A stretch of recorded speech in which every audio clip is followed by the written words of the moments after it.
حضرت انس بن مالک رضی اللہ عنہ سے روایت ہے کہ رسول اللہ صلی اللہ علیہ وآلہ وسلم نے ارشاد فرمایا، جس شخص نے 3 مرتبہ اللہ تعالیٰ سے جنت مانگی تو جنت اسی کے لیے دعا کرنے لگتی ہے کہ اے اللہ اسے جنت میں داخل کر دے، اور جو شخص 3 مرتبہ دوزخ سے پناہ مانگے تو دوزخ اس کے لیے دعا کرتی ہے کہ اے اللہ اسے دوزخ سے پناہ دے۔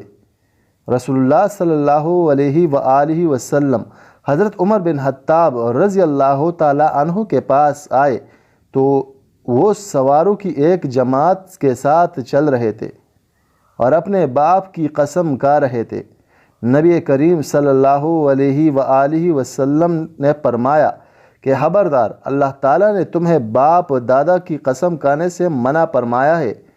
جسے قسم کھانی ہے اسے بشرط یہ کہ وہ سچا ہو چاہیے کہ اللہ ہی کی قسم کھائے، ورنہ وہ چپ رہے۔ نبی صلی اللہ علیہ وآلہ وسلم نے ارشاد فرمایا، آدمی کا درجہ بلند کیا جائے گا جنت میں، پھر وہ کہتا ہے کہ میرا درجہ کیسے بلند ہو گیا، حالانکہ ہمیں عمل کا کوئی موقع نہیں مل رہا۔ اس کو جواب دیا جائے گا، تیرے لیے تیری اولاد کی دعا و استغفار کرنے کے سبب سے۔